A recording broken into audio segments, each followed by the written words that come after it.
함께함의 기쁨을 알게 하셨네. 주 사랑을 회복해 하셨네. 할렐루야, 이준희 목사입니다. 톨레렉의 첫 번째 영상으로 다시금 찾아뵙습니다. 지난 시간 오리엔테이션 영상을 통해서 내용들을 다들 잘 이해하셨는지 모르겠습니다. 혹 톨레렉에 관해서 궁금하신 것이나 모르겠는 것이 있으시면 저한테 연락을 주시면 제가 자세히 안내해 드리도록 하겠습니다. 제가 지난 시간 오리엔테이션에서 잘못 안내해 드린 것이 있어서 이 시간 수정을 좀 해드리려고 합니다. 제가 기간을 7주라고 말씀을 드렸는데요. 기간이 7주가 아니라 8주입니다. 8주 56일이고요. 매일 7장에서 8장씩을 함께 읽어갈 겁니다. 함께 통독할 분량은 구약 전체가 아니라 창세기부터 역대하까지입니다. 오늘은 1일차부터 4일차까지를 위한 영상입니다. 먼저 1일차부터 4일차까지 읽으셔야 할 분량을 안내해 드리겠습니다. 1일차는 오늘인데요. 창세기 1장에서부터 7장까지 읽으시면 되겠고요. 2일차에는 창세기 8장부터 15장까지, 그리고 3일차에는 창세기 16장에서 23장까지, 4일차에는 창세기 24장부터 31장까지 읽으시면 되겠습니다.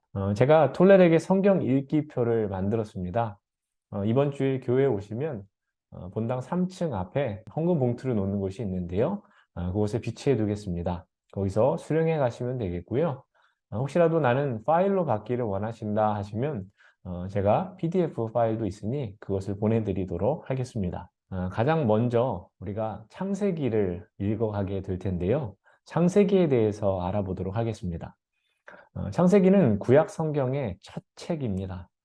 히브리어로 그 이름이 베레시트라고 합니다. 태초에라는 말인데요.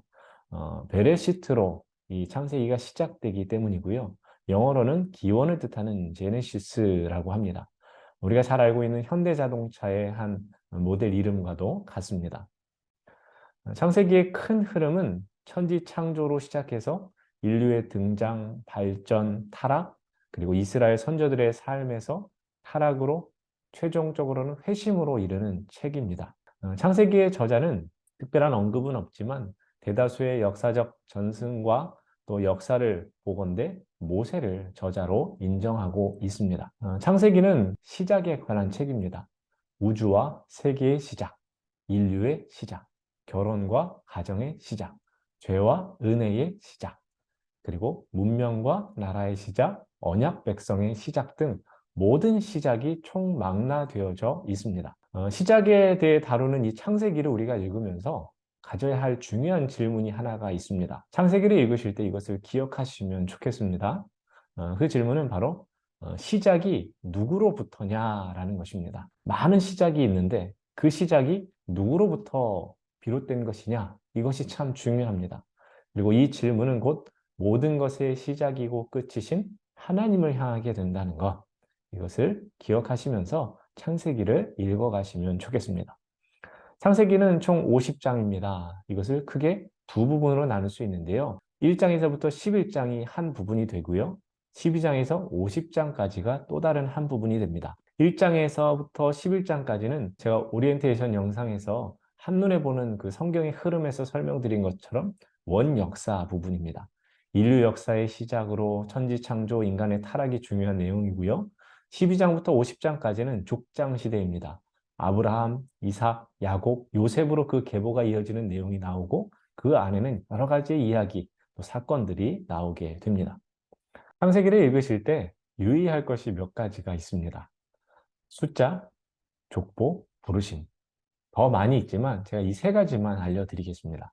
먼저 숫자입니다. 성경에는 3, 7, 10, 12 등을 완전수 혹은 거룩한 숫자라고 표현해서 우리가 주목해 봐야 되고요. 또 요한계시록에는 666이라는 숫자가 나와서 적 그리스도로 간주되기도 합니다. 창세기에는 이스라엘이 애굽에서 노예 생활을 한 기간인 430년이라는 숫자가 나오고 또 모세가 애굽에서 40년, 광야에서 40년, 이스라엘의 지도자로서 하나님의 부름을 받아 활동한 40년이라는 세월, 그래서 총 120년이라는 숫자도 볼 수 있습니다. 그리고 14라는 숫자는 두 가지 의미가 있는데요. 먼저는 야곱이 외삼촌 라반의 집에 머물면서 두 아내를 얻기 위해서 14년이라는 세월을 보내고요. 또 요셉이 17세 애굽으로 끌려가서 14년을 지낸 뒤에 30세 총리가 됩니다. 그러니까 이 14라는 숫자는 속박과 억압을 상징하는 숫자이고요. 또 예수님의 계보와도 연관을 지을 수가 있습니다. 마태복음 1장에 예수님의 계보를 보면 아브라함으로부터 다윗까지가 14대가 되고 다윗에서 바벨론 포로 생활까지가 또 14대입니다. 포로 생활에서 예수 그리스도의 시대까지가 또 14대로 이어지는데 즉 앞선 창세기에서 이 14라는 의미가 예수님의 계보 속에도 녹아져 있는 겁니다. 마태복음을 기록한 마태는 예수님께서 죄의 노예가 되어 고통받는 인류를 구원할 분이시다라는 것을 이 14라는 숫자, 창세기에 나온 이 14라는 숫자를 가지고 연관지어서 전하고 싶었다라고 보시면 되겠습니다. 두 번째로는 족보입니다. 우리가 창세기를 읽으면서 또 유념해야 될 부분이 이 족보인데요. 창세기에서 족보를 주목해야 할 이유는 이스라엘의 역사 이전 세상의 역사가 어떠한지를 보여주기 때문입니다. 그러니까 족보는 단순히 누가 누구를 낳았고 이름이 무엇인지를 보여주는 것이 아니라 우리가 누구에게서 어디서 왔는가에 대한 답을 주는 것입니다. 그러면 이것에 우리는 이렇게 대답해야 되겠죠. 인간은 하나님께로부터 왔으며 하나님의 모양대로 형상대로 지음을 받았다. 그러니까 창세기가 나온 족보를 통해서 우리가 이런 것들을 다시금 깨닫게 되고요. 또 이것을 인식하면서 말씀을 읽어 나가야 한다라는 것입니다. 세 번째는 부르심입니다. 하나님은 부르시고 약속하시고 축복하십니다. 아담과 하와를 부르셔서 온 땅을 정복하고 다스리라는 축복을 주셨고요. 노아를 부르셔서 온 세상에 임한 심판 가운데 살 길을 주셨습니다. 아브라함을 부르셔서 온 세상의 복의 근원이 되게 하시고 약속의 땅 가나안을 차지할 것이라는 약속을 또 주셨습니다. 야곱을 부르셔서 항상 그와 함께 하시며 보호하시겠다는 약속을 주셨고요. 요셉을 부르셔서 그를 통해 이스라엘을 구원하실 계획을 이루셨습니다. 이처럼 하나님께서는 한 사람 한 사람을 부르십니다. 그 부르심에 순종하는 이들을 통해서 복을 주시고 약속을 이루십니다. 그래서 하나님의 부르심은 축복의 통로입니다.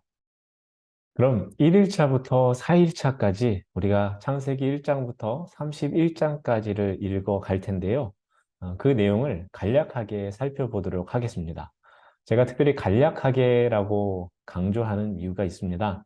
너무 자세하게 설명을 드리면 시간도 길어지거니와 미리 알고 있는 그 내용으로 인해서 하나님의 말씀을 선입견을 갖고 읽을 수도 있고 또 알고 있는 것이 방해가 될 수도 있어서입니다. 큐티를 하시는 분들 그런 경험해 보신 적 있을 겁니다. 큐티 책이 너무 자세하게 나와 있으면 자세한 설명과 내용이 있으면 오히려 내가 말씀을 깊이 묵상하는데 방해가 되는 경험들 해보셨을 텐데요.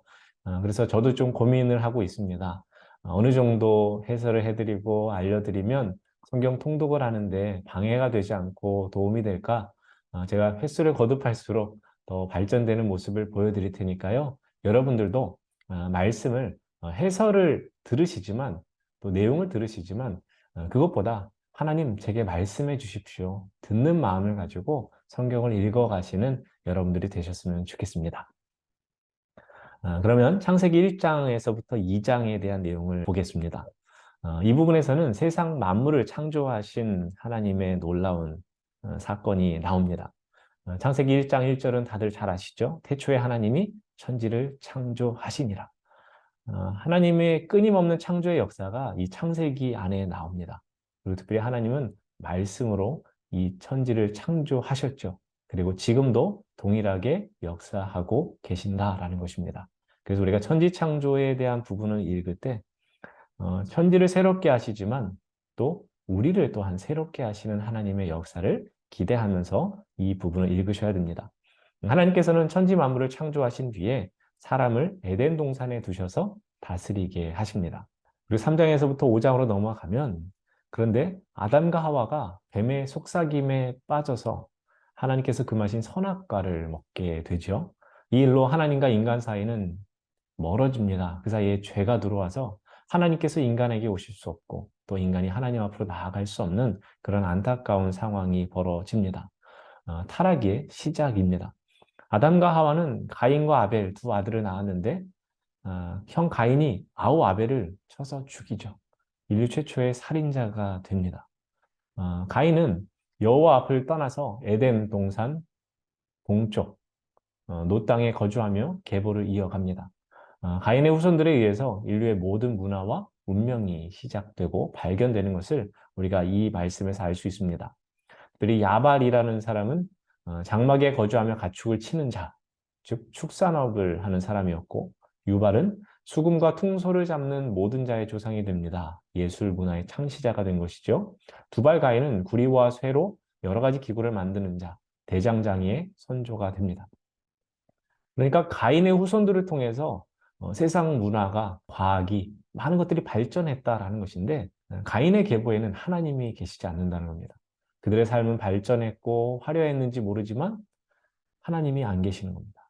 그래서 가인의 계보는 세상 사람의 계보라고 할 수 있겠습니다. 그렇지만 반대로 하나님의 사람의 계보도 있습니다. 아담과 하와 사이에서 셋이 태어납니다. 가인이 아벨을 죽인 일로 인해서 인류에게 드리웠던 어둠 대신에 셋의 출생으로 인해서 빛이 보이는 겁니다. 인류 새 출발, 그것의 바탕이 되는 출생입니다. 셋은 아들 에노스를 낳는데요. 에노스는 사람이라는 뜻과 연약함이라는 뜻을 갖습니다. 이 에노스를 통해서 우리가 하나님 앞에서 어떤 존재인가를 다시 한번 생각해 보게 됩니다. 우리는 하나님 앞에 사람입니다. 그리고 연약함을 가진 존재라는 겁니다. 근데 우리가 주목할 것이 또 하나 있는데, 에노스가 등장한 때를 창세기 4장 26절은 이렇게 표현합니다. 그때의 사람들이 비로소 여호와의 이름을 불렀더라. 그러니까 세상 사람들의 문화 속에서 하나님의 사람들이 하나님의 이름을 부르고 하나님을 예배했다라는 겁니다. 두 길이 다르다는 것을 여기서 분명히 보여주고 있습니다.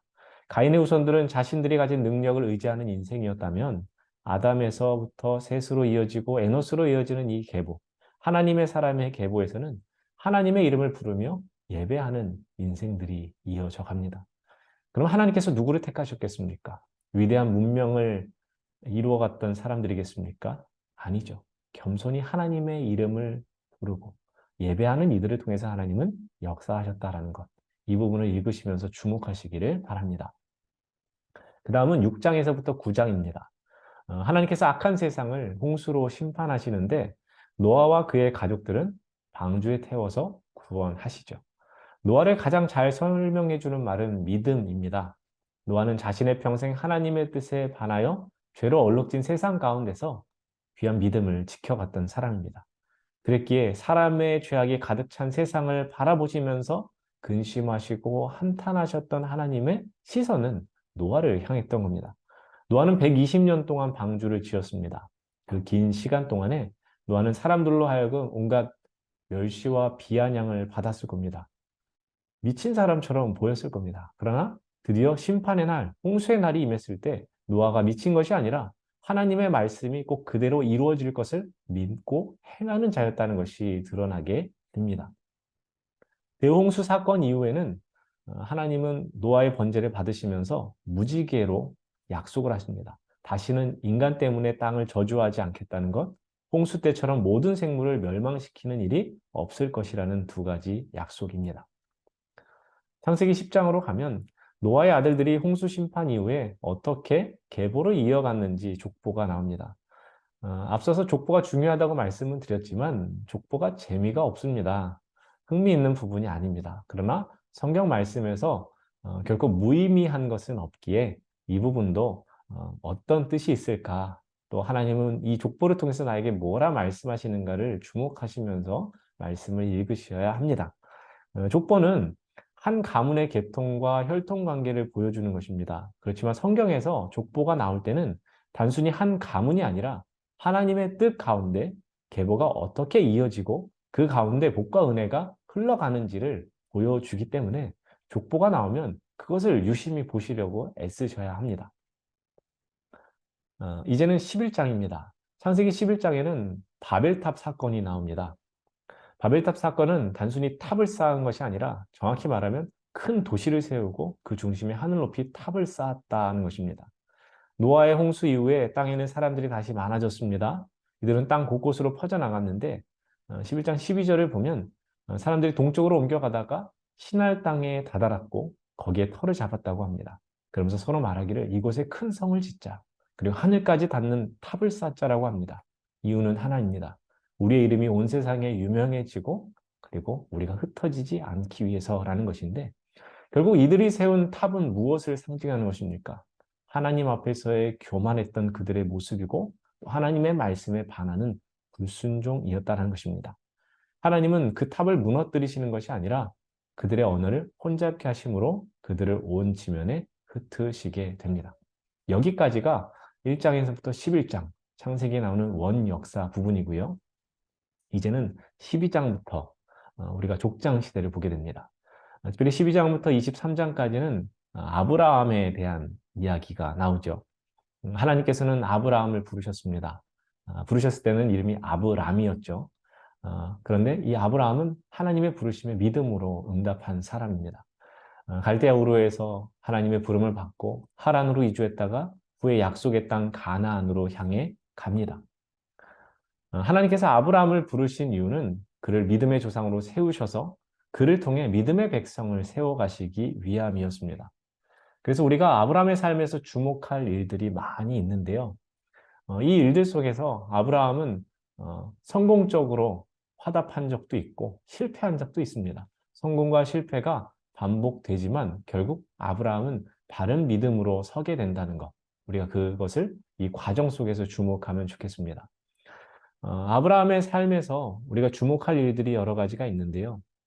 먼저 약속의 땅 가나안에 도착했는데 너무도 극심한 기근이 임해서 애굽으로 갔던 일이 있습니다. 그게 창세기 12장에 나오고요. 또 창세기 13장에 보면 조카 롯과 함께 다니다가 이 부분에서는 이별을 하게 되고요. 또 창세기 15장에는 하나님과의 언약을 맺는 내용이 나오고 또 16장에는 하나님께서 약속하신 아들이 주어지지 않자 사람의 방법을 통해서 아들을 낳죠. 하갈의 몸을 통해서 이스마엘을 낳는데 그것이 또한 아브라함의 삶에서 또 사건이 되는 부분이 이 16장에 나옵니다. 또 17장에서 18장을 보면 99세의 언약의 징표로 할례를 받는 일도 나옵니다. 그중 가장 중요한 사건은 창세기 22장이라고 생각합니다. 하나님께서 아브라함에게 드디어 아들을 주셨죠. 하나뿐인 아들 이삭을 주셨는데 하나님께서 이 이삭을 번제로 바치라고 하시는 겁니다. 대체 왜 그러는가 궁금하기도 하지만 아브라함은 지체하지 않고 3일 길을 가서 그곳에서 하나님의 말씀대로 하나뿐인 아들 이삭을 번제로 바치려고 합니다. 물론 하나님께서 이삭이 죽도록 내버려 두지 않으셨죠. 여호와의 하나님께서 순양을 미리 준비하셨습니다. 그러니까 이 사건은 하나님께서 아브라함의 믿음이 어떠한지를 보고 싶으셨던 겁니다. 일종의 테스트였던 것이고 아브라함은 그동안 성공과 실패를 반복하다가 여기서 결국 하나님으로부터 인정받는 믿음을 보여주게 됩니다. 아버지 아브라함의 믿음도 참 훌륭한데요. 아들 이삭의 믿음도 참 훌륭합니다. 자신이 번제로 드려질 것을 아는데도 순종하는 그 모습. 이 이삭의 순종은 장차 예수 그리스도의 순종을 미리 보여주는 것이기도 합니다. 여러분, 창세기에 나오는 아브라함의 삶은 어려움과 시험이 찾아왔을 때 잠시 사람의 방법을 택하기는 하지만 그러나 전반적으로 그는 하나님의 부르심에 대해 순종했고 또 하나님께서 인정하실 만한 믿음으로 살았던 사람입니다. 우리가 성경을 읽을 때 주목해야 할 부분들이 있다고 했죠. 관점. 특별히 인물이라는 관점을 보셔야 된다라고 제가 오리엔테이션 영상에서 말씀드렸는데 이렇게 인물을 중심으로 이야기가 흘러갈 때 그가 하나님 앞에서 어떻게 하고 있는가를 살펴보신다면 내 신앙생활이 어떠해야 되는지 또 내 믿음이 어떠해야 되는지를 잘 알게 되실 겁니다. 이제 24장에서부터 26장으로 넘어가게 되면 아브라함으로부터 그 아들 이삭으로 계보가 이어집니다. 이삭은 리브가와 결혼을 하였습니다. 그래서 에서와 야곱을 얻었고 하나님께 복을 받았는데 이삭은 20년간 자녀가 없다가 기도하여서 자녀를 얻게 됩니다. 즉 이삭의 삶에는 기도가 있었다는 겁니다. 짧은 기도가 아니라 하나님이 응답하실 때까지 지속적으로 드리는 기도가 있었다는 것. 그것 또한 우리가 이 말씀을 읽으면서 주목해 볼 수 있는 부분이고요. 또 이삭의 삶에서 중요한 것은 우물입니다. 우물. 여기 그림에도 보여지듯이 이삭은 우물을 많이 팠던 사람입니다. 우물로 인해서 주변 민족과 다툼이 있었는데 그럴 때마다 자신이 팠던 우물을 내어주고 결국 믿음으로 승리했던 이야기가 이 부분에 나옵니다. 그러니까 이삭에 대한 말씀을 읽을 때 우리는 이런 적용을 할 수 있겠죠. 다른 이와 다투기보다 기도하며 그 상황을 이겨나가는 것. 그 상황 속에서도 함께 하시며 나를 인도하시는 하나님을 신뢰하는 그 모습을 우리는 이삭을 통해서 배울 수 있습니다. 이제 27장에서부터 31장입니다. 이제부터는 야곱이 중심이 되어서 이야기가 흘러갑니다. 어, 이삭은 쌍둥이를 낳죠. 에서와 야곱이라는 쌍둥이를 낳습니다. 그런데 이 쌍둥이는 끊임없이 경쟁하는 관계입니다. 에서가 형이었는데 동생 야곱은 형이 가진 장자권, 그것을 너무나도 갖고 싶었습니다. 그래서 여러 가지 잔꾀로 그것을 결국 가로채죠. 또 아버지 이삭의 축복도 가로채서 자기가 받아버립니다. 여기서 우리가 기억해야 될 것은 에서가 잘했냐 못했냐, 야곱이 잘했냐 못했냐가 아닙니다. 에서는 복을 당연시 여기다가 빼앗겼던 것입니다. 그리고 야곱은 복을 갈망하며 그것을 너무나도 받고 싶었는데 방법이 좀 틀렸죠. 인간적인 방법으로 그것을 빼앗았습니다. 그러니까 둘 다 옳다고 할 수는 없는데 그러나 조금 더 나은 쪽을 택하라고 한다면 하나님께서 주시는 복의 가치를 알고 갈망했던 야곱이지 않나 싶습니다. 이 일로 야곱은 형 에서를 피해 외삼촌 라반의 집으로 도망을 갑니다. 도망가던 도중에 베들에서 하나님을 만나고 하나님 앞에 서원을 하는데 하나님께서는 내가 너와 함께 하겠다, 내가 너를 돌아오게 하겠다라는 약속을 주시죠.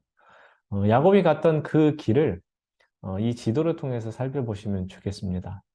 야곱은 하란에 있는 외삼촌 라반의 집으로 가서 그곳에서 결코 짧지 않은 세월을 보냅니다. 20년이라는 세월을 보내게 되는데요.